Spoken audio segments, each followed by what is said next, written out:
Good morning, everyone. We're continuing in the RAMBAM, Hilchos Teshuva, special learning over here for the month of Elul, and the Yomim Neroyim.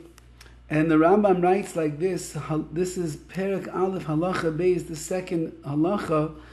Sa'ir Mishtaleach.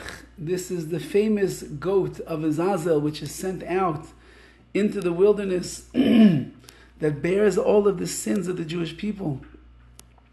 Levishu kapar lecho Yisrael, since it's a kapar and atonement for all of Klal Yisrael, Kohen Gadol mizvanda alav, the Kohen Gadol must make a confessional on it. Allah Shem Kol Yisrael, he does it in the name of all the Jewish people. Shenema, like it says in the pasuk, v'yizvanda alav as kol avonos b'nei Yisrael. The Kohen Gadol, he confesses upon this goat all of the sins of the Jewish people. This goat ends up being mechaper, atones for all the sins of the Jewish people, all the sins in the Torah, hakalois v'achamurois, those which are lighter transgressions, and those which are more severe. Bein sha'ava b'zadayin, bein sha'ava b'shkaga, whether the Jewish people did it knowingly or inadvertently. Bein sha'oidolai, bein sha'oidolai, whether witnesses informed them or didn't inform them.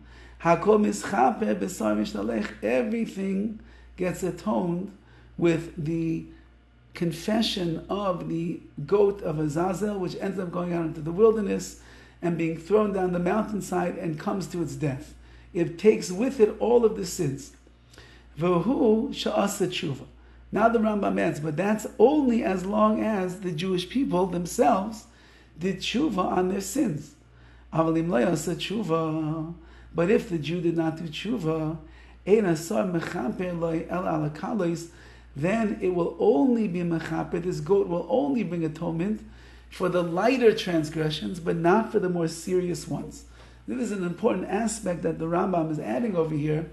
People think that Yom Kippur is a magical day, that if you just show up and you put in a good word, even if you don't do tshuva, or let's say that Yom Kippur is mechaper, Yom Kippur brings atonement, which means let me stay home all day long and twiddle my thumbs and not do any tshuva at all, maybe it's going to work. Says the Rambam, it doesn't work like that.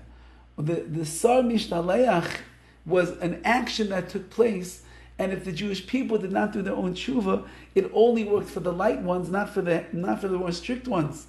So that must mean then, according to the Rambam, that a Jew in our generation, where there is no Sar Mishtalech, we don't have this goat, if you do nothing, so then Tshuva is not even, then Yom Kippur is not even going to atone for the kalos, for the lighter transgressions. What is the difference between the lighter transgressions and the more severe ones? Those which are severe. They're the sins that a person does where they'd be obligated the death penalty in the Bezdin down here in this world. Or they had a spiritual cutting off in this world and the world to come. False vows, v'sheker,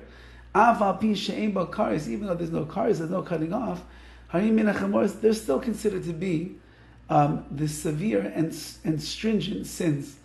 V'shar mitzvahs, leisaseh, and all other negative commandments, mitzvahs aseh, and positive commandments, shem ben kares, that don't have kares attached, hena kalos, those are going to be the more kalos, the less severe of the sins. So says the Rambam, again, the takeaway for us is that Yom Kippur requires tshuva in our times where there is no Sar Mishtalech, there is no goat that we're going to send out into the wilderness to take our many sins upon it. We don't have that. All we have is vidui and tshuva that we must do on Yom Kippur in order to get the atonement that we are looking for. All the best.